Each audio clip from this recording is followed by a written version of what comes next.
Welcome, everyone. My name is Alicia Roberts-Frank, and I have with me Annie Pannell, who'll be from OSPI. We'll be doing some introductions in a moment. I'm just going to give you a moment to do that background knowledge poll as people are coming in. And in the meantime, I do also have some other resources for you that we will share. I'm going to go grab them out of my link. Annie, if you could move to the next slide while I grab these links and put them into the chat box for everyone. Sure. Thank you. And I can join into the chat. Pardon the interruption, last call for track and voice. I'll go ahead and mute. Hi, Jennifer. I'm gonna mute you until, whoops, that wasn't you. Who was that? That was you, Tammy. It's very realistic to have the announcements in the background, isn't it? Okay, those are the links for the what Annie just put up, these resources. We'll be giving you an opportunity to do those needs analyses later, and there are some resources for you. We are at 13 out of the 19 doing the poll. Go ahead to the next slide, please, Annie. Okay, and this poll, you can, if you like, you can do the poll, but you can also do it this way, and you can annotate. So you can either put a number into the chat box. We could say the little is 0 or 1, or lots being 10. Henry, I hope you can hear us. Henry J. So hopefully we'll have a slow start as it's his first time to everyone. Thank you. Good to letting us know, Joan, that you won't be able to go into breakout rooms. Appreciate that. Links will be constantly be put in chat. Of course, Jennifer, this is a free course, so people come and go as they need to. And just sign in attendance that you're here, and then we'll also be sending out a recording. Okay. So we've got somebody saying, putting a nice big 0 there. But to access your annotations, I'm actually finding that if I hover over Annie's screen, now that I'm remote controlling, I can't do that. So let's see if I can annotate. Here we go. And you can, if you up at the top where it says you can view Annie's screen, if you choose options and go annotate, you can put in a stamp I'll go back to the for wherever your knowledge base is. So we'll give a moment to either add in via the chat box, through some annotations here, or on the poll. Has the poll closed, Annie? I don't see it anymore. It's not closed on my end. Would you like me to close it? We have 77%. I think we're going to wrap up there and let's get a feel for our group. So I'll go ahead and share the results. And one of the reasons why I like to start with this is I think it's really great for us to see that we have a wide spectrum of backgrounds in this group. And you can see that we have everywhere from none to more than 6 hours, some with no professional development, but attended conferences or read articles or books. We have some who've done the Glean 2-hour, so actually originally it was just a 2-hour on dyslexia, but the Glean also has a lot more on structured literacy. Some have done 6 hours, more than 6 hours. And we do see that majority of people have not done a simulation. So either this week or next, we'll make sure to embed them. All right. In the meantime, I'm going to go ahead and clear all that off of the screen.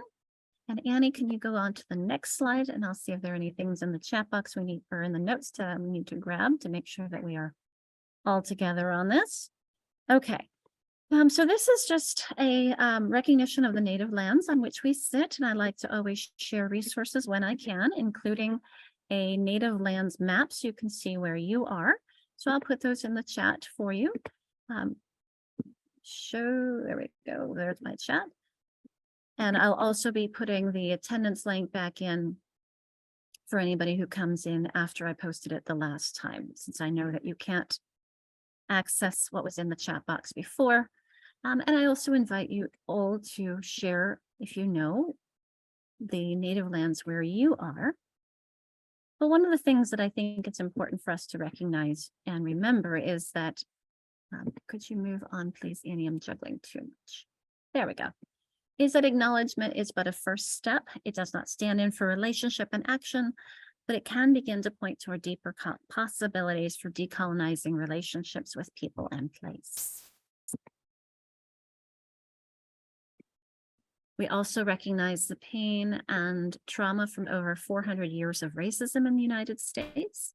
And we stand with our communities of color, especially those who identify as or are categorized as African American, recognizing and acknowledging the intersectionality of those who identify both as persons of color and individuals with disabilities. It's a commitment to centering our work to dismantling systemic racism and disrupting ableist structures. And Annie, since I took this from my colleagues at OSPI, and you are a colleague from OSPI, is there anything you'd like to add? Just that this is also a priority for OSPI, trying to overcome and reduce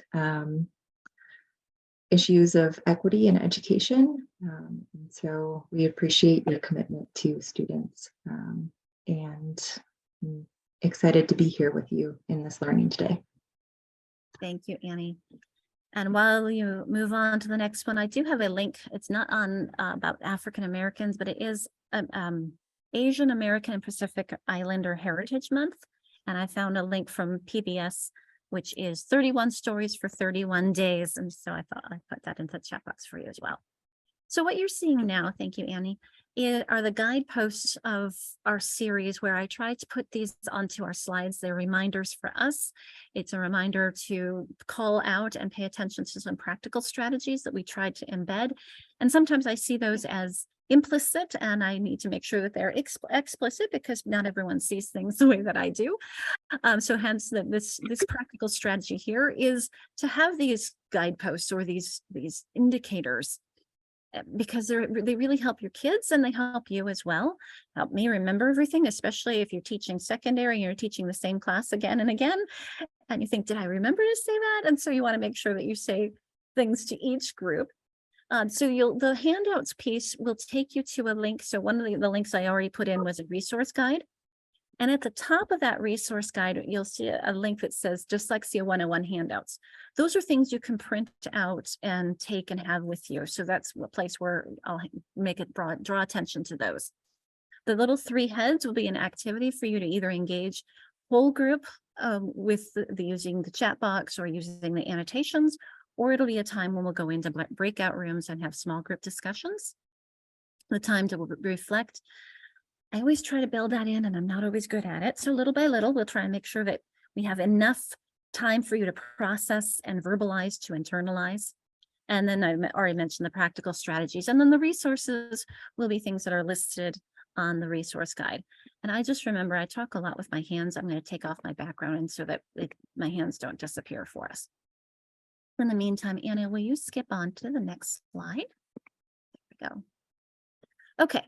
And this has annotations, Annie, so you can just go ahead and pull these up. And so this is a request that we have so that we can see where you are and make sure that, so for example, Henry J., if I refer to you as Henry, that might not be your first name. So if you don't mind going to the annotate your toolbar. So Annie, if you'll click again a couple times, you'll see some animations that will show those toolbars. There you go.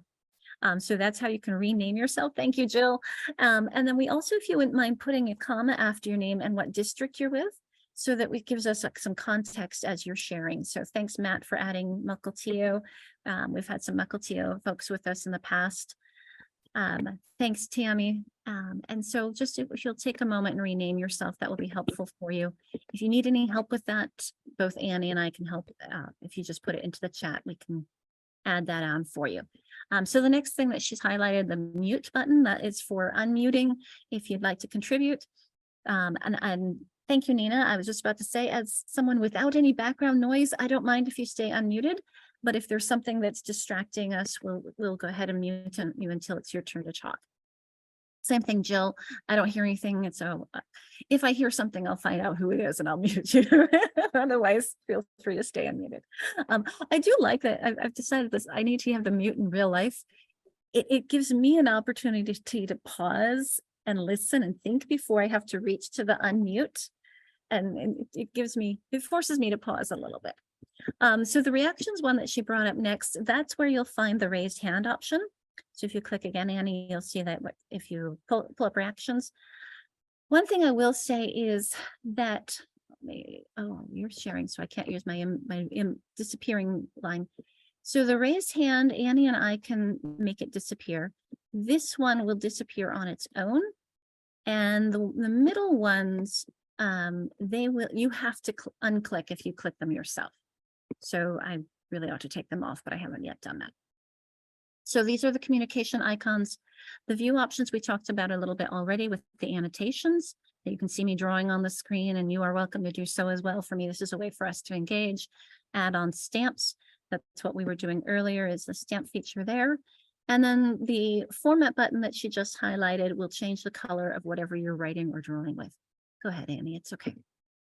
So speaking of annotation options, this is one possibility for you to contribute.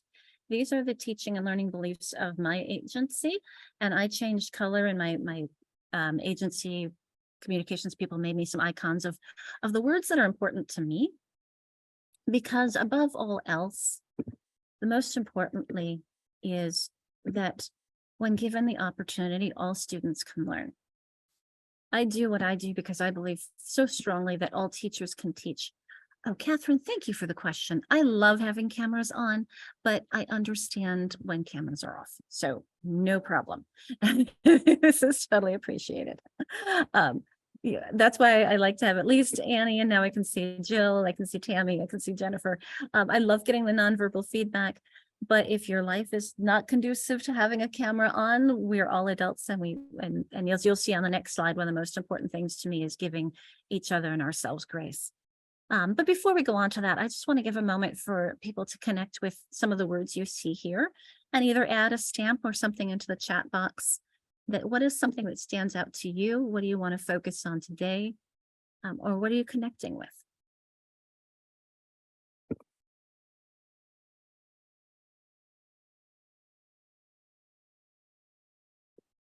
Growth mindsets from Karina. Thank you. Karina, my best friend has the same name and it's spelled the same way. Building relationships. It's one of the reasons why I like to be able to see your faces, so I get to meet you, and maybe next time I see you, and if someday in person, we can get to know each other. See a couple people on that one. Thank you. Improved achievement, engaging, that is so crucial. Katie, on that quality teaching, research says again and again that you are the most important element in the classroom, and what you know, that the materials and the resources are useful, but it's really you. I mean, if you have a great toolkit, but you don't know how to use those tools, then those tools are going to sit in the toolkit, aren't they? They're not going to be used the way they're meant to be used. So it's really your knowledge that's so crucial. Thank you, Jill. I think it means you've been with some of the others. I recognized your face. Awesome. Thank you. Well, you feel free to keep it going. I see some stars coming. Annie, is there anything you wanted to add?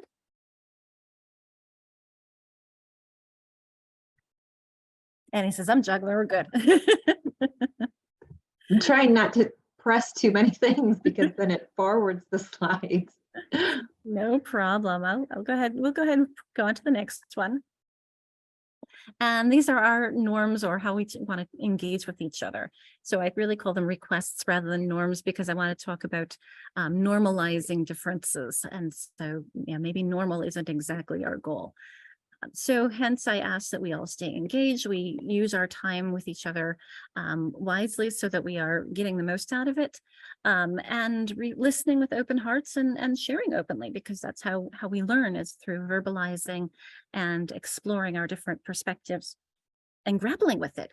I had one person in one of these sessions spend a good 5 minutes, I think, with trying to recognize that the letter X spells two sounds, not just one, and grappling publicly with this group. And when she finally said, oh, I said, yes, this is why we're doing it, is to help us see that some of this stuff doesn't come naturally for us. And that's okay. We are all at different places. And that's where I say, give ourselves and each other grace, is that we are all coming from these aren't things we were taught in school. And it's something we have to slow down. And especially if we were a strong, good reader, this comes naturally. We don't have to think about the individual phonemes in a word. It's only when we're reading and writing that we do. So this was another opportunity. If there's anything you connect with here, feel free, but we can also move on because we have a lot to do as always. These are the goals of our series together. And we'll revisit this from time to time, but this is just kind of a few things I want to draw your attention to today is over our 14 hours together. So 7 times that we'll be meeting, 2 hours each. We'll be talking about explicit literacy instruction, structured literacy, and how we use that to teach emergent readers as well as those who struggle. Now it is 2 hours about each of these topics. So it is a very fast, high overview introductory.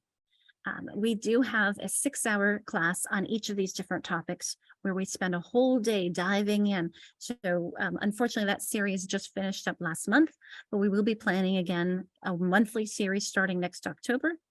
And I do have a few more classes. I have a dyslexia class in this month on the 15th, and I have an orthography and morphology class in June. So look on PD Enroller, type in dyslexia. You'll find in all my classes, all of the Glean classes. But this is, like I said, an introductory expansion of knowledge on those foundational elements. So we always try to have strategies as well. Thanks, Annie. Okay, so this is where we are. And this is the outline of our time together. And let me grab the handouts and the resources for you and put those into the chat box while you take a look at, okay, don't tell me my computer's freezing. Seriously, let me try this way. We'll get there, won't we, everyone? I always say technology is great until it's not.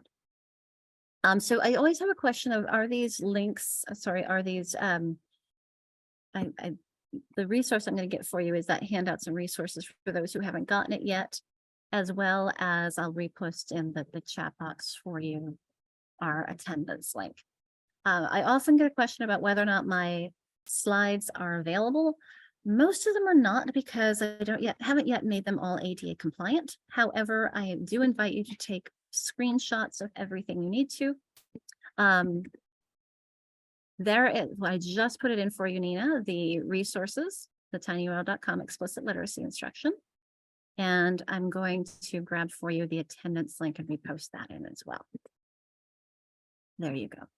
So I try to put everything and all the resources on that tinyurl.com explicit literacy instruction. And if there's a particular image that if you don't know how to take a screenshot of and you want a copy of it, just send me an email and I'd be happy to let you know where we are on it. So today we're really talking about that big picture, the introduction of the whole series, and we'll be doing a needs analysis and looking into the science of reading a bit. Then we'll be talking about phonology, phonemic awareness, so sound symbol correspondences, syllables, morphology, syntaxes and phrases, and then the bigger picture with text comprehension.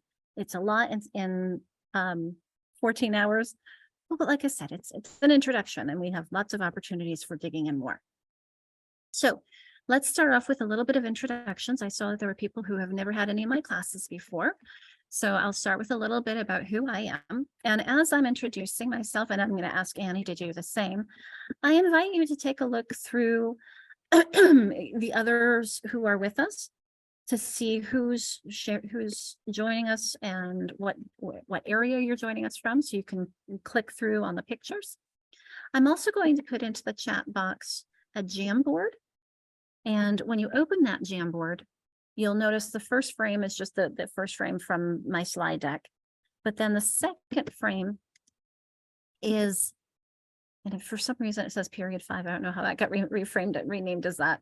But this says, I see you all joining in. The second one is a map. So you can put a little sticky with yours. In fact, Annie, I'm going to try to take over screen sharing and demonstrate this really quickly. Let's see if it'll work. And then let's see, Google Chrome, which one is it going to be? The wrong one. Let's try that. Can you see my Jamboard now? Anyone? Annie, what are you seeing? I can't see it, but I'm wondering if I need to stop sharing. so that you can. I can see it. Oh, you can share. It's just me. We're juggling. I appreciate the feedback, Matt. So if you've never used Jamboard before, the way I got to the second frame is up these little arrows at the top.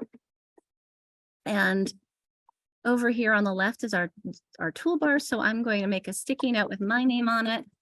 And I'm going to, I have to move everybody's faces around because I'm on one screen, unlike I usually do, and hit save. And I'm going to cancel because otherwise that would give me another sticky note. And then I'm going to get my sticky note and I'm going to move it down to, even though I'm not currently there, I live down here in the Olympia area. Right now I'm up here at a school district. So that's where I'll put my sticky in. Thank you all for adding it on. And you'll notice that the second frame is a parking lot for ideas or questions or things that you want to make sure we get to. There are a lot of others as well that we're going to get to later on, and they're not in a great order, but because we're not getting to all of them today. So this is the first three that we're looking at. Is the main one, the map, and then our parking lot. All right, I'm going to stop share and let you go back to it, Annie. In the meantime, oh, wait. I see it yours again. I'm so confused. You're fast.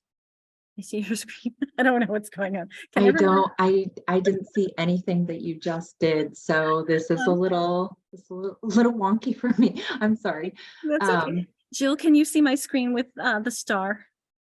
Okay, let me. I see your screen, Annie. Do you see Annie's screen, Jill? I see the screen with the star, but it says at the top you're viewing Annie's screen. Okay, let's see if it works again. Let me try to show the Jamboard because, okay, let's try now. Can you see the Jamboard? It says your screen share is loading. It's going slowly. Now, can you see the Jamboard? So what you have to do is you hit view options at the top. And then it says shared screens, and then you can click either Annie or Alicia, and then it'll go between the two. That's fascinating. Oh, I'm not seeing that. I didn't know we could do that. So that's a new feature. My apologies on that. I think that that's a new one. Oh, I think because I have it on multiple participants can share simultaneously. See, I do this all from home where I have two screens and I can just manage all the screening. That is hilarious. So we're not going to worry about that. You can just put where you are in the chat box. We'll worry about this next week when I'm able to share from my screen at home. But join in as we can and we'll go back to the introductions. And I have to find Annie and see your stuff again. Are you still sharing, Annie? I am still sharing. Let me try stop share. Oh, then now I can see yours again. Okay. Well, thank you for that tip, Matt. It's such an interesting feature, learning technology, isn't it? Okay, as we do so, hopefully you all are able to join into Jamboard and either put it on now, put it on later, share with us where you are. We can always look at it after class as well. You have access to that at any point in time. So I'm the shorter one of those two. I don't look too differently now, and you can see me in real life, hopefully, with the video. But just to give you a little bit of my background, I started at a school for kids with dyslexia in California. Not knowing that's where I was going to be. That was not my dream as a kid, although I always wanted to be a teacher. I thought I was going to be a high school English teacher, and then I thought I was going to be an ESL teacher. And then I got this job at Chartwell, which is a school for kids with dyslexia. And that started me off on special education. I taught elementary, then middle, then high, and then university, people becoming teachers. So I've done the gamut. And now also I have a daughter with dyslexia. So I've been on both sides of the IEP table, as well as both sides of the 504 table. So I bring several perspectives, and I've been supporting OSPI and the Dyslexia Advisory Council since the law was passed in 2018. So they've been entrenched in this. If you have questions about that, feel free, or we can talk in the breakouts or afterwards as well. On most days, today I might have just a little bit of time for afterwards chatting. So Annie, would you share while I see what you need to go to next, and I can take a look through pictures of others while you're talking. Sounds great. Hello, everyone. My name is Annie Pennell, and I am the lab program supervisor for OSPI.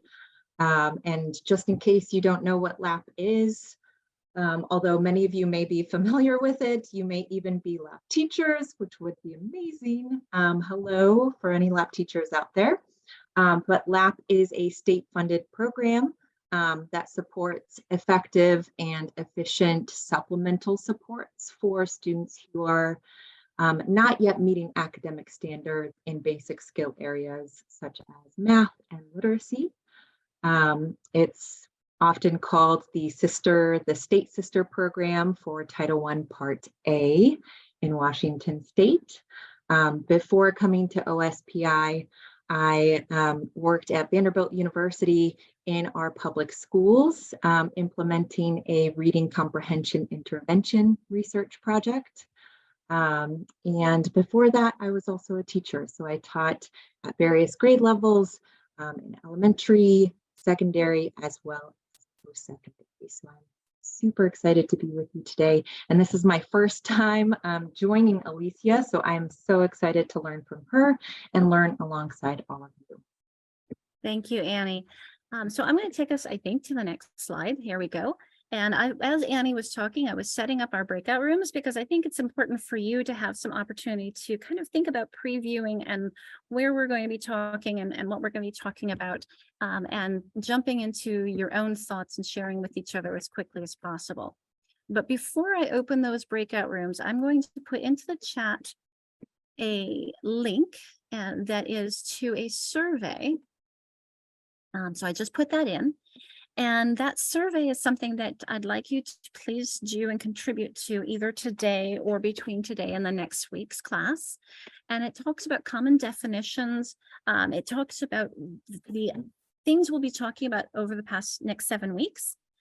And it gives a question of, is this something you're comfortable with? And you have a lot of knowledge about, that would be a 10. If it's something that it's new to, you don't have a lot of knowledge, you'd be like a 0. So it gives you a range of options for where your knowledge and comfort level is on those topics. Up at the top, though, of that survey, there's a link that you can find a detailed, much more in-depth survey from Louisa Moats. And if you want more understanding of those concepts, that's something that you can go into as well. And the answers are at the end. But in your breakout rooms this time, I just want you to kind of glance at it. Sorry. And look at some of the terms, are some of those terms, some things that you're familiar with. Just kind of introduce yourselves, think about why you're here. I will say, I do have, Katie's not the only one. I was going to say there are a couple of people in breakout rooms who can't unmute. So I'll make sure that you are in rooms with others. We have a couple Katies, so that you have someone you can, actually room 5 is shrunk. So I'll make those rooms a little bit bigger to make sure that we have 4 people in each room. And hopefully that will be able to juggle everyone. If you are in a room and nobody's talking, come back out and I'll make sure that we rearrange things for you. So hopefully that will all work. I'm going to check the options, and I'm going to give you, since the rooms are about 4 minutes each, 4 people, I'll give you about 8 minutes to have that conversation. Okay, so make sure you get the link from the chat box before you go, and the screen sharing is set so that you can have you can share with each other if you want to. And I think we are set to go. If I am wrong, just holler at me, and your rooms are now open. And I will pause the recording while Zoom recording so that people can benefit from our conversations. So let's hear from some of the things you talked about, whether you've heard the definition of simple view of reading, whether you've heard some of those linguistic terms, whether they're comfortable, whether this is new or something that's a refresher and revisiting for you. So who would like to share out? We had, I think, I can see how many rooms we had. We'd like to hear from at least a couple.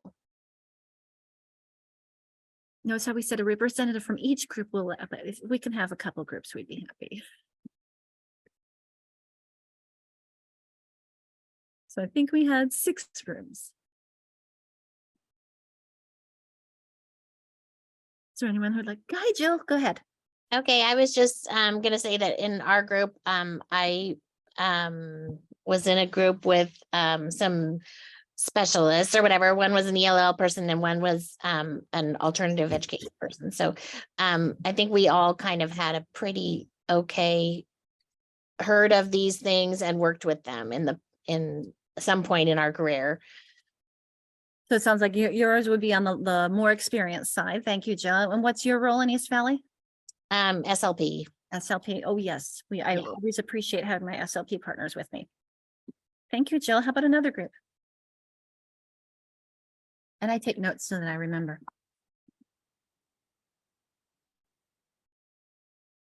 Another group?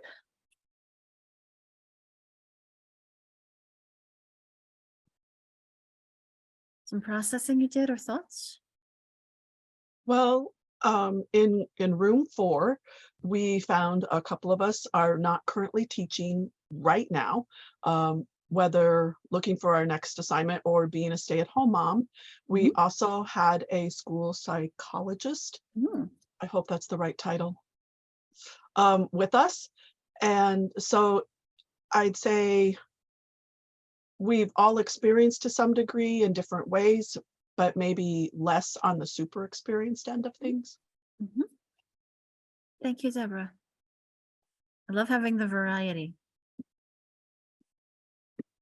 Because that's how we also learn from each other and from each other's experiences. I think one of the key points that jumped out, at least as what I remembered, was the power and the importance of using phonics, phonetic awareness, phonemic, excuse me. Yeah. Thank you, Deborah. We'll be talking about phonology next week and diving into all the aspects of phonology that affects in our reading. Is there one more who would like to share?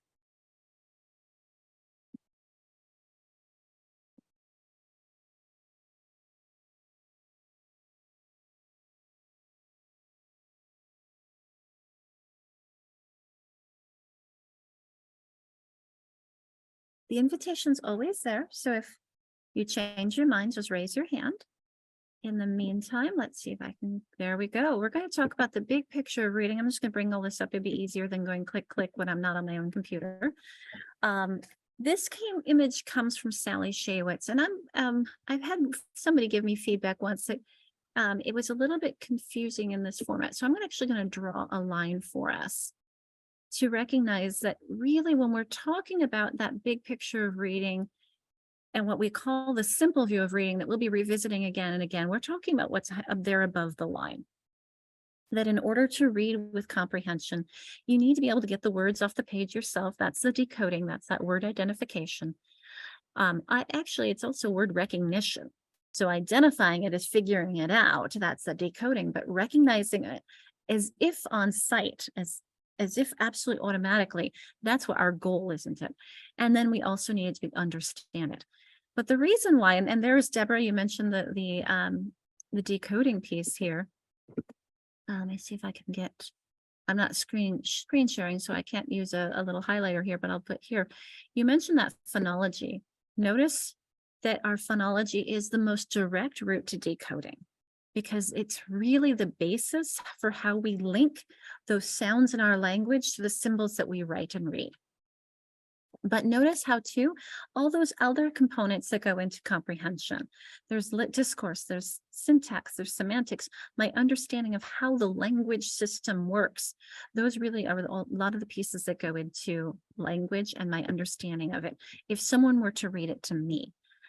So I'm just going to give you a moment with that while I grab the link that's in our notes from this. And like I said, this is from Sally Shaywitz from 2003, but it's been, actually, I don't have a resource on this one, but I do on the next. I'll have to look and see where that resource one comes from.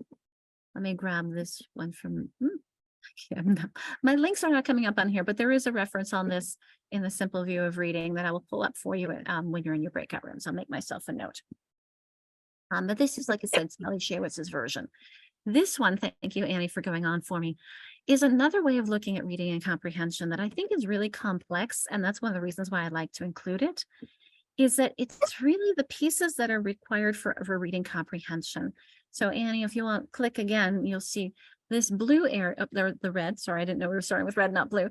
This is the oral language piece that if we looked at the reading comprehension piece, this red can correspond later on with the language comprehension. If someone were to read the story to me, I could follow along.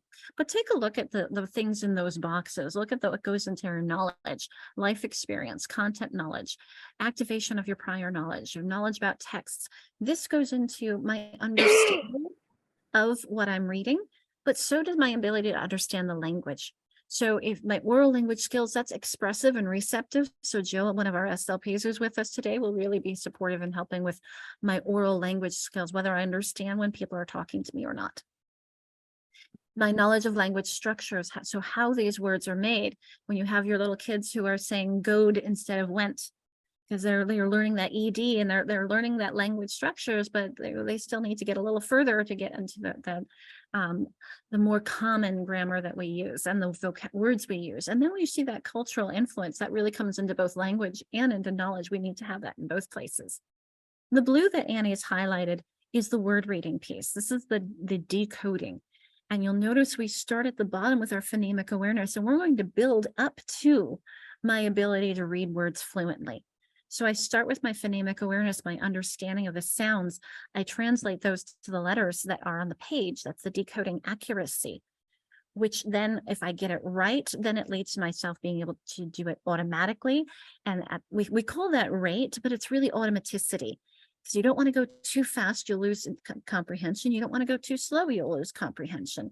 We want to find it to be automatic where I don't have to think about my process of sounding words out. I can just recognize it and move on. And then with prosody, that's, I think, misunderstood in many ways. We think of prosody as reading with expression, which it is, but we look at fluency as word reading, passage reading, and we often think of words, passages, phrases and passages and sentences. Prosody is not at the individual word level. Prosody depends on my ability to see how words work together. So this is where I would also add, notice how I said language structures up above? This is really going to connect into my grammatical knowledge in order to look at from prosody. Is when I'm reading a text, do I stop at the word in, or do I stop after the object of that preposition, in the house? So I have to think, how are these words working together to create units of meaning? So that's where the prosody comes in and takes us beyond the word level to phrases and passages. And then, of course, you see the metacognition pieces on the other side. That's very complex, and that's a whole nother story that we're don't have time to get into, but I think I like this reminder of it. Go ahead, Annie. Okay, this next one, the simple view of reading, I had mentioned with the Sally Shaywitz one, and this is that the outcome, language comprehension times word reading will get you reading comprehension. So as I said, the outcome reading comprehension is the outcome of language comprehension times word reading. And what that looks like there we go, thank you. Notice see my color corresponding of the language comprehension and the word recognition. The important piece to look at here is our multiplication symbol. Because if either one of these is 0, your outcome is 0. And so that's the really key piece, is that you need both. You need to be able to get the words off the page yourself. That's the word recognition piece. And then you need to understand them once you do. That's the language comprehension piece. So if I had just language comprehension, in fact, there was a great example I heard recently of a young man who could pronounce things. He read to his grandfather in German, because his grandfather had lost his eyesight and couldn't read anymore. So the young man read to his grandfather. His grandfather understood German, but the young man didn't. The young man was just reading this to him, had no clue what he was saying. So the question then became, who's reading? The grandfather had his listening comprehension, and the young man was doing the blue. He was reading the words. And so the grandfather then would have to tell the story or translate it back to English for the young man. So, but I think it's a great highlight of the fact that just reading the words is not enough and just understanding it's not enough if we're talking about reading. What is reading? So the grandfather was doing listening comprehension. Anything else anybody wants to jump on and talk about this one before we go on? Couple of other little pieces. You can see just it's actually sometimes people ask, why are the top ones kind of woven together and the bottom ones braided? Annie was at an event with me last week where we actually made these with pipe cleaners. And I think initially Hella Scarborough, who made this, said it, she didn't think about it, but then later she thought about how these really have to be tightly, the braided ones need to work together as a team. And one of the things that I actually wish she would have done is made this one longer, because that's our start. Remember, we start with that phonological awareness, and then we add on the decoding one. And the two of those woven together create my ability to recognize words seemingly on sight. So, but as any model, it's an imperfect representation, but it helps us see the interdependence of these skills. And feel free to pause and thank you, Annie. So this is from Mark Seidenberg, and the reason why I'm drawing our attention here is that I want us to remember that the most important way to know words and the strongest way to remember words is to know words' sounds, their meaning, and then the spelling. So if Annie, if you can continue to click on these. So the sounds, in this case, the word is cat, because I have those three phonemes, k, at. Now notice I'm using the word phonemes instead of sounds, because even if you just say the word cat, it feels like one sound. And if you do a study of it, it actually looks like one sound auditorily. However, we slow down to recognize that they are actually three, what we call articulatory gestures. My mouth is doing three different things with the k and the a and the t, and we call those individual things phonemes. So that's the phonology of a word. The semantics is the word is what it means. So in this case, we've got this little thing with two ears. It's fuzzy and furry usually, unless you have a hairless cat, but they all have common features. And you usually have a tail. They usually have these pointy ears, and they kind of have some kind of similar things. They usually chase mice. That's my oral vocabulary. I have that in green because that's what we start with. That's your base. And then we build on the written form. So as Annie's added that on for us, the C and the A and the T representing those sounds, and k, at. Now, our language, as we know, is very complex, and so it's not always a one-to-one correspondence like that. But there is something, a letter or a group of letters that's representing the sounds. We'll get a lot more into that in a couple of weeks. That's our written vocabulary that we add on. But you'll notice that three triangle circles that we just saw, that triangle. Here, thank you, Annie, for going back to it for a moment. The red, the blue, and this triangle of orthography, phonology, and semantics is going to be on the next slide. Go ahead. So we have the blue, what we saw in the last one, the phonemes, your phonological processor, that's here. And then we have our semantics, our yellow. Let's see if I can get a yellow color. That's here when we're talking about meaning. And then we have, I'm going to get the red for our orthography. This is the written form. So this comes to us from Louisa Moats, but you notice that same triangle. And as I was reading Sally Shaywitz's new book, I made this triangle in the margins constantly. She may not have used these words, but this is what she was really saying again and again. To really know a word, we have to know its sound, its form, so that would be through the orthography, and its meaning. That's what's going to create the strongest link for us to remember words. But I notice, Cindy, when you're going like this, it's because this is complex, isn't it? Look at look at all the things that we have to pay attention to. So the phonics is the connection between the sound and the symbol. That's where I'm helping my kids recognize that that letter B represents B. And I saw a great thing on I think it was Twitter today, where she says, I'm going to stop saying to my kids, B says B, because that letter doesn't say anything, but B spells B. It does do that. Which spell might be an easier word for kids than represents, but it actually doesn't say anything. It just sits there on the page. So that's the phonics piece. But remember, we talked about phonemic awareness, all thinking about the speech sound system, my speech output, my reading input, my writing output. there's a lot that's going on here as we're reading. And we notice the fluency is where I'm going from the individual words up to context, and I'm able to do all of this seemingly automatically. One thing I want to add, though, is this role of the context processor. So I'm going to put this back to, maybe I'll make it black would be easier for us, is that I'm able to sound out the word. So let's say, for example, the word, let me give you this one. Hope you can see that well enough. It's tiny on my end. Okay, so with that word, and I use my phonological process and my orthographic processor, and I sound it out and I say that's wind. And I know the meaning of wind. But then I look at the context and it's talking about moving a dial on a watch. And I have to realize that's no longer wind, is it? That's wind. So even if I use the word, for example, it's to bat. And that one, it's going to be pronounced the same way, no matter how what it means. But it may, whoops, there it is. It may mean an animal. It may mean something something with for baseball, depending on which context. So many words in our language are what's called polysemous. They have many different meanings. So notice the semantics, polysemous has that same root. They have many different meanings. And so I need to think about in this context, it means this versus in other contexts, it may have a different meaning. So this is really complex. We're going to give you a moment to pause with this. So I have a reflection question on the next slide.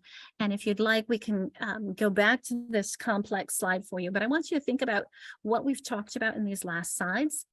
What was new that you appreciated? What was new that you want to explore further? What's a reminder? So something that was like, yes, I knew that, but it was just good to see this in this other way, or anything that was confusing that you want to talk through or more about. So we're going to give you 2 minutes to kind of take a stand and stretch. So if Annie will go to the next slide and we'll show this stretching pause opportunity. I'll put the attendance in again in the chat box. And then when we come back from our 2 minutes, we'll give you an opportunity to go into breakout rooms to kind of chat about that. We'll go get the attendance. So we will come back together actually it'll be 3 minutes. We'll give it till 3 o'clock and then we'll open up the breakout rooms.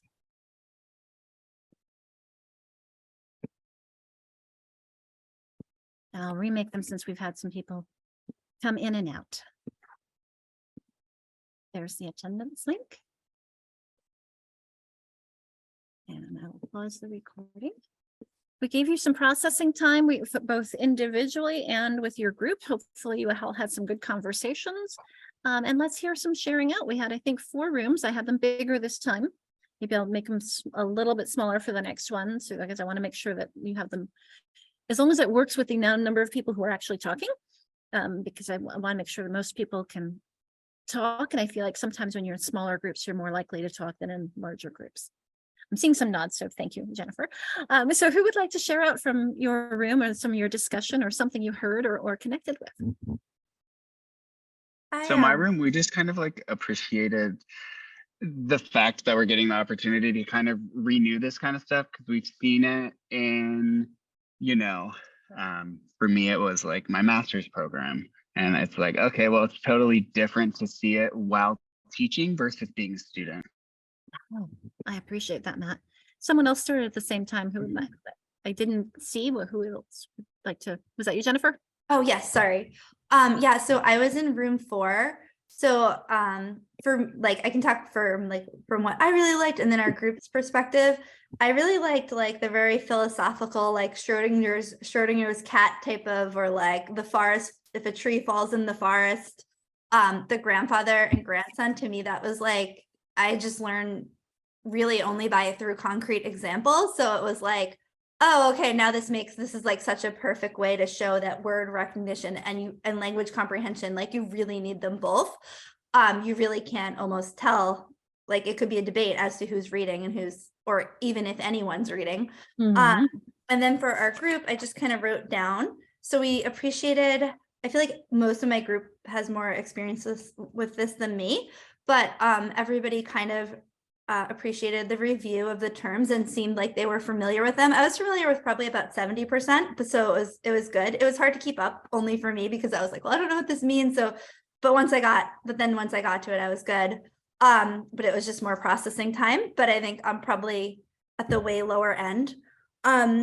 We would like, as a group, more info on syntax and semantics. And then we really appreciated the purposeful use of color, like the different color for the different terms. We were talking about how if we were to go back, it would be helpful because we'd be like, okay, we're just going to look at, I don't remember what color was linked to what thing, but we're just going to look at all red and know that they all connected throughout the slides. That way you could kind of pinpoint what you wanted to learn about.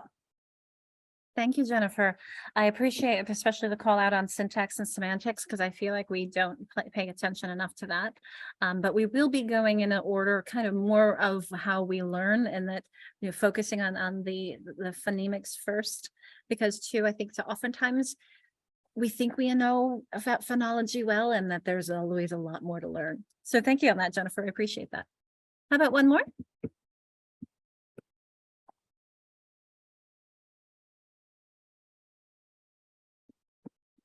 Did everybody who wanted to say something have a chance to say something? Well, I'll add on to what Matt said earlier because we were in the same group, but we started off just saying like, it's helpful to see visually and to be reminded just how complicated reading is when you really break it down. Like if you're just missing one piece of that puzzle, it can influence so much. So it's just nice to be reminded and just have that reminder when I'm working with some of my students who are really struggling, just how hard their brains are working trying to put it all together. So. This is really, really hard. And Louisa Moats often says teaching reading is rocket science.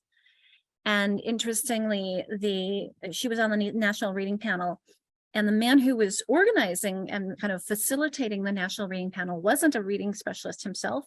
He was a rocket scientist. And after working on the National Reading Panel, he said, no, she's wrong. This is harder than rocket science. So it is hard. We are changing brains. We are brain scientists, if you will. As we teach people to read, we are shifting and changing their brains. So it is extremely crucial.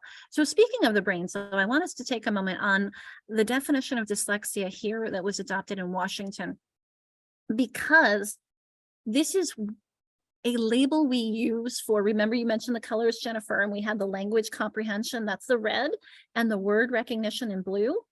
This is when the blue side's not as strong. And that's what we call that someone with dyslexia. This is someone with where the red side isn't as strong is not, that's a different story. And in our emerging readers, of course, have to build both those colors. But in the dyslexia, the blue is really where the weakness lies. And so I'm going to ask Annie, do you mind giving my voice a break and reading this definition for us? And then as Annie reads, we can, oops, did I click on that or did you? No, I did. That's why I try not to click on anything else because it will forward the slide. But yes, I'm more than happy to give you a break. So as Annie reads, we can underline and highlight and stamp and star, that's our engagement opportunity, or put into the chat box a word or phrase that stands out to you.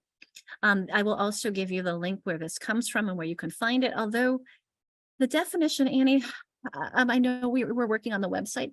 I hope that in that process, we'll add in the entire definition, because I think the definition on the website right now only has the first part, not the whole thing.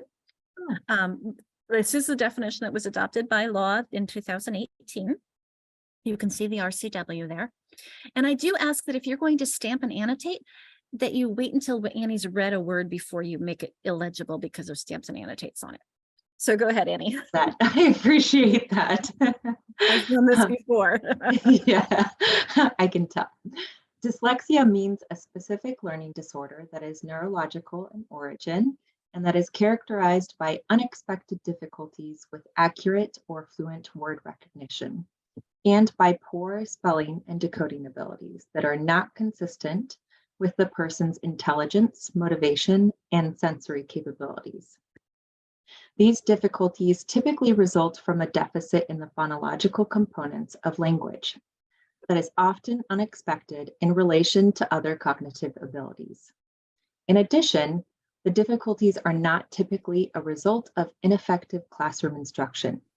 Secondary consequences may include problems in reading comprehension and reduced reading experience that can impede growth of vocabulary and background knowledge. Thank you, Annie. So a couple things that I want to highlight is one, the word disorder. People have often asked me why disorder, why not disability or difference or impairment. And the first, early on when I got that question, I would actually go back to the WACs for special education. And I noticed that those terms were really interchanged a lot, and with seemingly inexplicably. However, I do have a colleague who's a school psychologist who appreciated the choice of the word disorder because it implies a broader spectrum than disability, so that it may or may not be severe enough to warrant the need for an IEP or a 504, and maybe it won't. So, I mean, my daughter, when she started kindergarten, and I told her teacher that dyslexia runs in her family. Did it mention here something about being hereditary?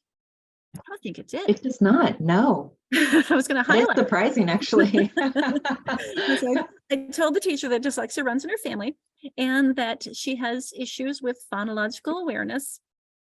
And the question that I got first thing was, do you want her assessed for an IEP? And I said, no, I want you to teach her. I wanted to see how she's going to respond to your instruction. Because as I said, there's a wide spectrum, and maybe it's only going to be really affecting her spelling, or maybe it's only going to be affecting her speech.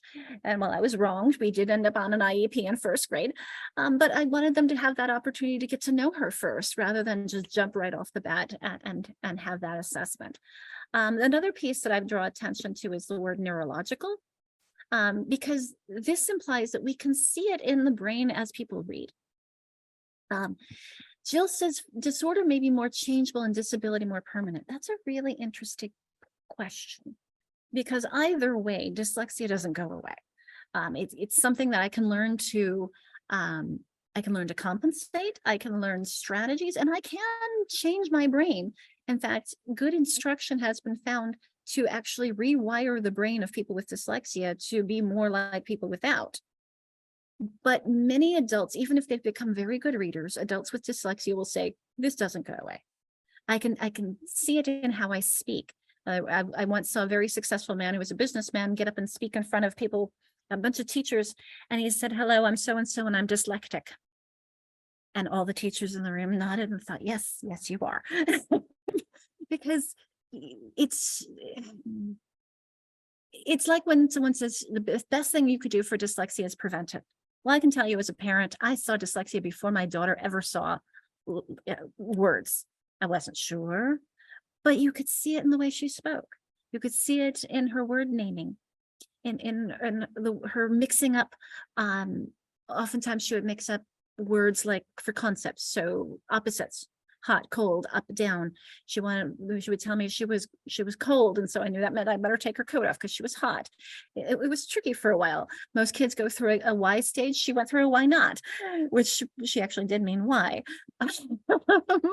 So that language was definitely, that's the phonological component. It's making a link between a label for something and its meaning. So that's the semantics piece. So connecting, and that was that green connection, those labels, the blue and the yellow, remember, on the bottom of that triangle. People often, I see a star for unexpected.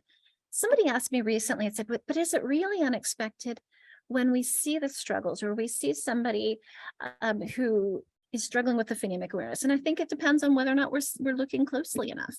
So I'd be curious whether or not anything else has come up. I see, Jill, I love your question on that. Any other thoughts on this definition? Sydney, would you like to tell us why that one's standing out for you? And then I see Jennifer, your hand. I think that a lot of times people think that that if they have a student with dyslexia, that they can use different color overlays and that will fix things, or think that a child isn't applying themselves, but that's simply not the case, or they want to rely on the letter reversals, and that's not the case. And a lot of times, students with dyslexia have exceptional comprehension abilities. So I think that was one of the main things that stood out to me. Thank you, Sydney. Go ahead, Jennifer. I noticed you talked about your daughter's speech. I was wondering if like speech is also correlated with dyslexia, like children who receive like speech services are more likely to be dyslexic. There is a correlation. I'm not sure about its predictive value. And we have an SLP, Jill. I wonder your thoughts on that.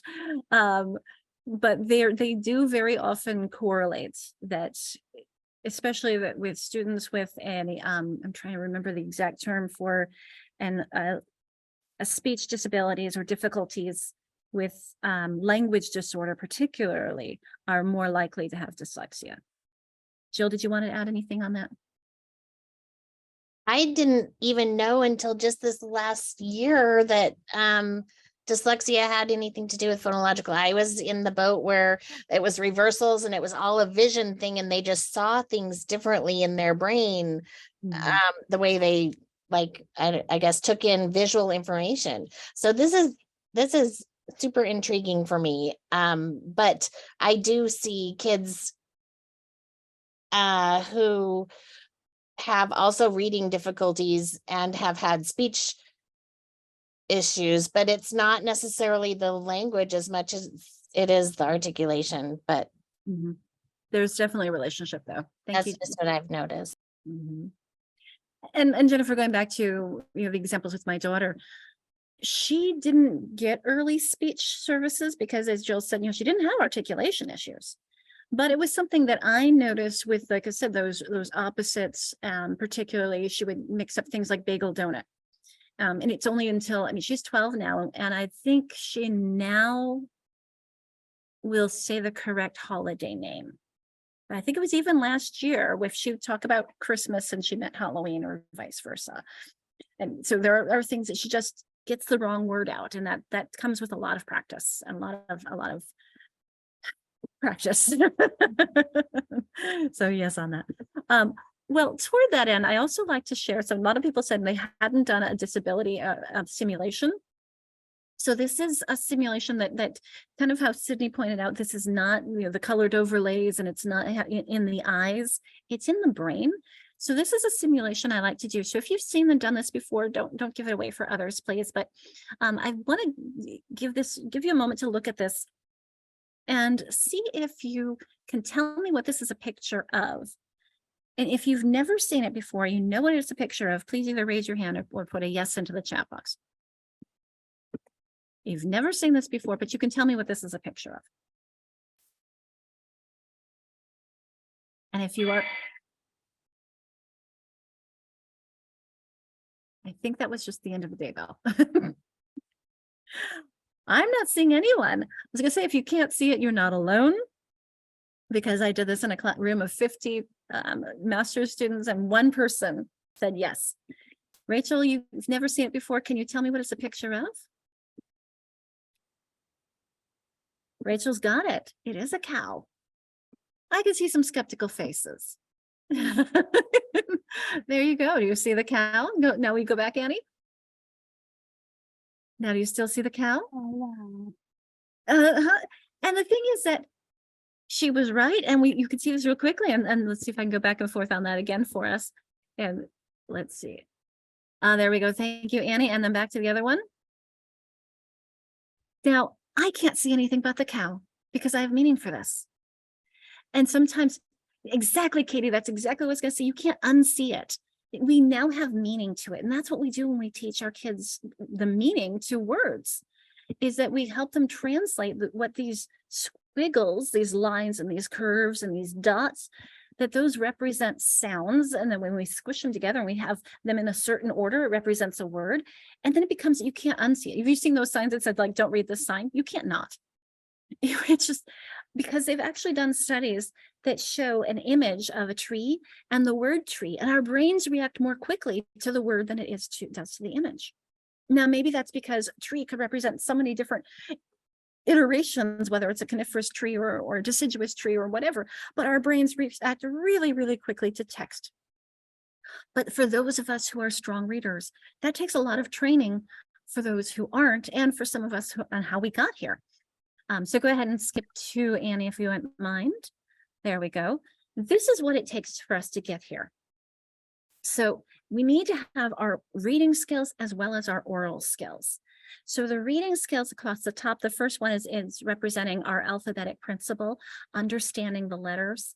And then underneath that, in order to really support that, we need to understand rhyming and alliteration. So when you have a lot of words starting with the same sound, and that first sound identification, the identification of individual sounds. But those skills in that first column lead to what I'm able to do in my second column. My decoding is being able to translate letters that I see to the sounds they represent, to blend them and pull them apart for spelling. So those are my decoding skills. Those skills in that column support my skills on the next one, which is my ability to recognize words on sight or without having to sound them out. And this is where I have other knowledge, like for example, the KN representing the N in no, which I've got two different ways I could spell no, with an NO or a KNOW. This is where, remember that triangle? We had the red was the spelling and the blue was the sounds, which no has both of those that are different spellings, same sounds. Now I need to bring in that yellow, the semantics, to understand which one. The KNOW has the connection to knowledge, whereas NO, the opposite of ignorant. So that's where my understanding of semantics comes in. But I look at the word have, and I have to understand why that E is there. We'll talk about that in a couple of weeks. But I also need to be able to do those skills. I have to be able to play around with sounds and add them and delete them and manipulate them. So that's the oral skills that are supporting the reading skills. I'm just going to check and make sure I don't have anything in the notes for us that I am putting there. I don't, but we're going to move on to the next one. And we'll go ahead and bring all these up, Annie, it'll be easier for us. So when I say that where to start with this one? So the last one, we were talking about the development of word recognition skills. This is another way of looking at that development. But one of the things I want to emphasize is this is the process that all of us go through. And when I say that is that you might think, I don't remember going through these. No, of course we don't. And frankly, when I made this image, I wanted to do like a zip line from 1 to 4, because some of us don't even recognize that we're stepping on those steps. But I will tell you, I've worked with 6th graders, high schoolers, who were stuck at the second phase, at the third phase. They got stuck in the mud between those steps, and they needed a teacher to help them get from one to the next. Most of our kids, now, a good 60, 80% of our kids are going to go through these stages by the end of 3rd grade. These are our stages or steps, but these are not ages or grades. There we go. So notice at the very first one, when your kids come to school or before then, so what's happening there, you see the little eyes and the word look. That eye means this is what the kid sees. And you may need to pull it over to see it really well. So the two O's in look remind them of eyes. And so they're able to quote unquote read it. They've memorized this look. They're looking at it as a picture. Just like when they see the M from McDonald's, then they quote unquote read McDonald's. They've done studies where they can take the logo for Pepsi for kids who know that logo, and they'll switch around the letters or use completely different letters. The kids still read it as Pepsi. Are they reading, folks? No. They're looking at the picture, and they're looking at it as a picture, this word as pictures. And so that little kid sees look and they say look, and they're able to play around with syllables, but they're not actually reading yet because they're not paying attention to the letters that are there in the word. Whereas the next little girl in number 2, she's paying attention to the letters, but this is probably a 1st grader, maybe kindergarten, 1st grade, who sees how quickly we read. So she sees that and she says set. She is not paying attention to every single letter in that word. And I know many students, I was working with a 4th grader yesterday, who is not paying attention to every letter in the word because they see us read so quickly, they want to do the same thing, not realizing they can't see us as we're reading. They can't see what's going on in our brains and that we are actually paying attention to every single letter as we read. Our brains just do it so quickly we don't realize it. So that's what my third little young man there, my full alphabetic, he sees that same word and he's going to sound it out. S, p, e, n, t, and blend it together to make spent. But he might have to do that every time. That's exhausting, isn't it, folks? And if you ever do a word simulation where you have to sound out words like that because you can't use your automatic recognition, it's exhausting and he's going to forget what he read by the time he gets to the end of a sentence. What he needs to be able to do is use chunks to decode, like number 4 up there. She doesn't have to sound out each individual word. Maybe she can break it down into carpenter and then put it together into carpenter if she didn't recognize the whole word. So these are different stages we all go through. But I will say that even though we go through these all in the same way, we may not do them at the same speed or with the same amount of help and that we need. So Annie, on the next slide, you'll see what we call Nancy Young's ladder of reading. And this helps us look at, in a classroom, how many of our students just zip through those. That's if you see that 5 to 10%. I think it was Reed Lyon who said that there are about 10% of the kids, you could lock them in a bathroom and they would learn to read by the tags on the towels. That they're going to learn to read despite us. But then look at the bottom 10%. He said there's another 10% for whom learning to read is going to be the hardest thing they ever do. And you've got everything in between. So while we all go through the same steps, we might need different amounts of practice, explicit instruction.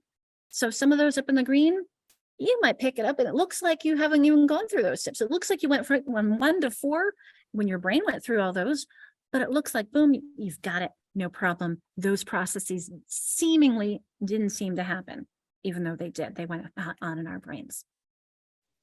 So I'm just going to pause for a moment. I'm going to put her link into the chat box, but I'm going to open this up for you to either comment into the chat or unmute.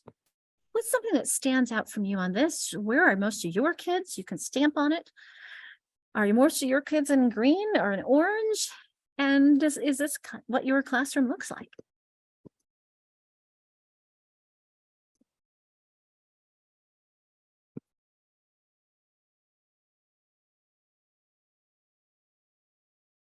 Anybody want to contribute a thought? I do love this graphic, Alicia.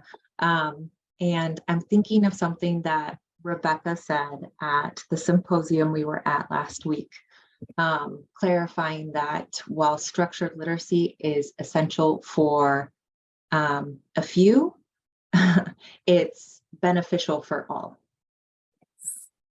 So emphasizing that, I think, is really important. That's one thing I kind of wish that Nancy hadn't changed. She used to say these ones benefit from, everyone benefits from it. Now she took that out and she just says that some facets of it are likely valuable. Because frankly, I was up there in that 5 to 10, I was up in the green. And when I learned to teach kids with dyslexia, I thought, I wish I had learned to read and write this way, because it just helped me see the logic of our language. It helped me understand my language more deeply. So that's where I would say that was extended learning and enrichment. I love learning about etymology, why there's a W in the word to, the history of this word, why there's that KN in night. I geek out on this. I can't tell you how many books I read on spelling, but yeah, that's okay. I'm a weird one on that. But this is something that you, again, as we say that extended, it's something I definitely could benefit from. Catherine is saying most of the kids she support are in the bottom orange red. But yes, I totally agree. Thank you for bringing up UDL. I think that's what Catherine, see, there we go. Tammy says hers are, again, another special education. Most of them are orange to red, reading many grade levels below. We love when they are, transit reading all the sounds, even the rhyme. All the sounds are crucial. Yes, thank you. Appreciate that. Okay. let me go on to the next one. I was going to try and move it, but Annie, it'd be easier for you to do that. So this is the how. And actually, I'm going to go through these next three fairly quickly because I want to give you an opportunity to have one last reflection before we close out for our day. Because this is also going to be the impetus for what we do throughout this series. So what you're seeing on the left is from Margie Gillis from Literacy How, and I'll put these links into the chat box. And all these links that I'm sharing with you are also on that resource guide for it that we have for you. And the one on the right is from the International Dyslexia Association. Look familiar? Next week, we're talking about phonology. The following week, sound symbol correspondences, then syllables, then morphology, then syntax, and then the semantics. We're going to be talking about each of those in the following weeks. What you see in Margie Gillis's, I connect in, and Annie, if you'll click a couple more times, I think. We connect this to the simple view of reading. And we have the language comprehension. There should be one more. Word reading, there we go.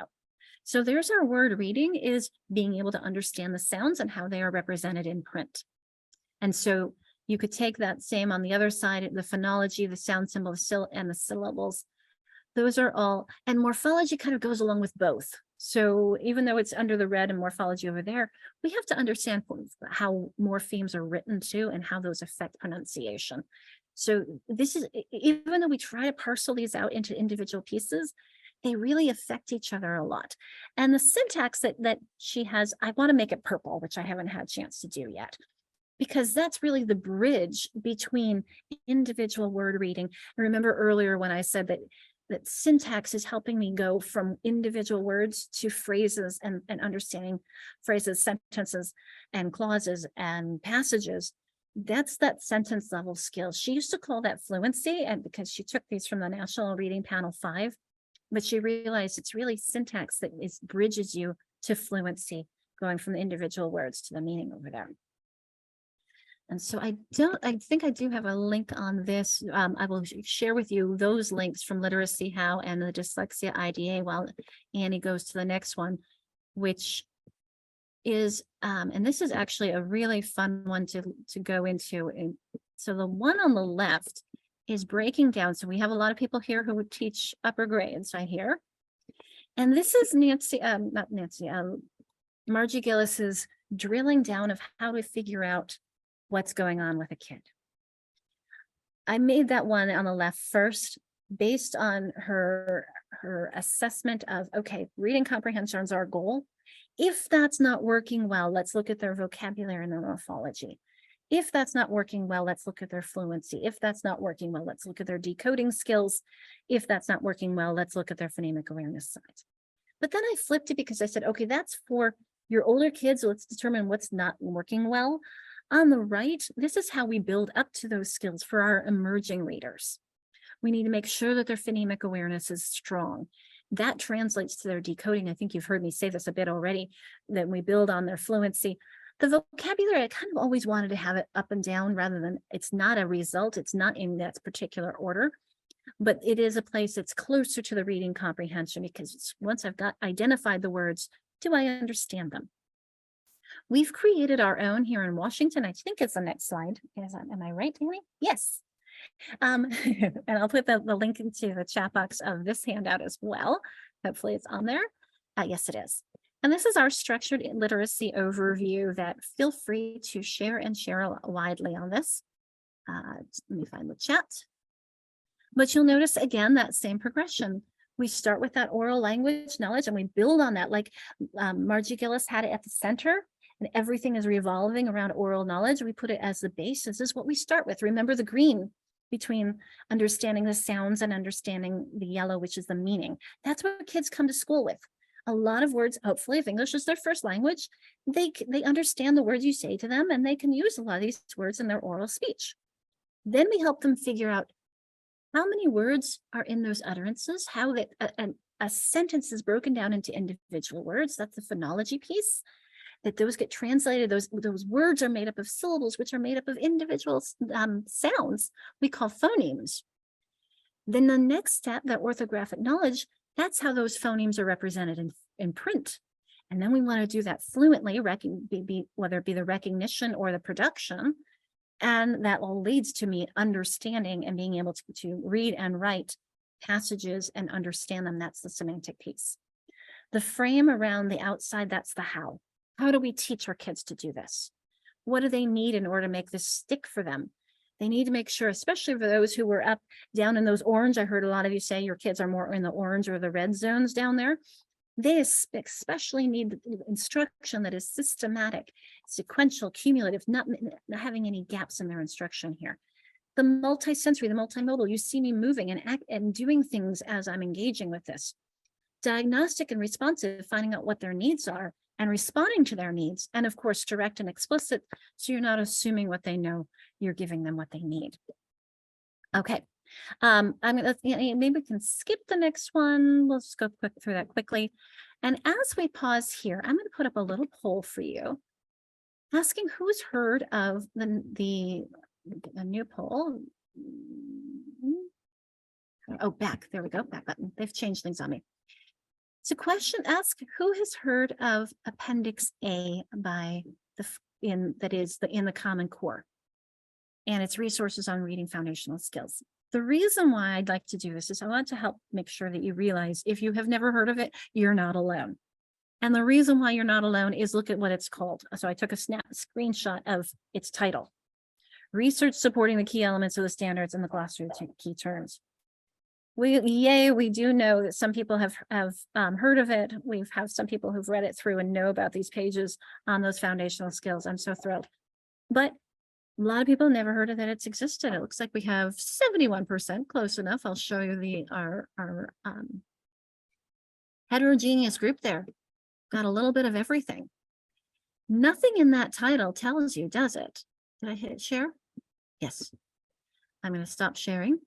Nothing in the title tells you that you're going to find a list of the common phoneme grapheme correspondences, the letters that represent the 44 sounds in our language. They even have a little bit about phonological awareness and a little bit about syllable types and morphemes. So that's a place to start. So I will put the link to the Common Core. I hope it's in this next slide. I'm going to have to go get it for us. I'll put it in while Annie goes on to the next slide, which is a whole bunch of other resources for you to continue learning. Some recommended books and whoop, you went too far. Or maybe I did that. There you go. This one, I'll put all these into the chat box for us. I'm going to click the chat. Resources for you to continue your learning, to learn more. And so remember, I said I'm constantly reading. These are some of the ones that I've been exploring. And actually, I will say that the Reading Comprehension Blueprint is one of my newer ones that I haven't finished, but I've pulled gems from. I might do a book study on that next year. We'll see. I've done a book study on the speech to print. And the others, Unlocking Literacy was such a great resource if you teach older kids, because it has great appendices. Jennifer, have you seen that book before? Have you seen you nodded? It's got great appendices of lists of, for example, suffixes, prefixes, roots, and their meanings and how they which, like, for example, ENCE versus ANC, which ones you'd use it for, or the IBLE and ABLE. So that's a fantastic one for its appendices. I mean, I love all of these, which is, of course, why I'm recommending them. And if you want to talk more about which one for your level or what you would get out of each one, I'd be happy to have a conversation about that. But I'm also going to grab the link to the Appendix A. Oh, I know why I pulled it out. It's because they changed their link. So let's see if I can get it again.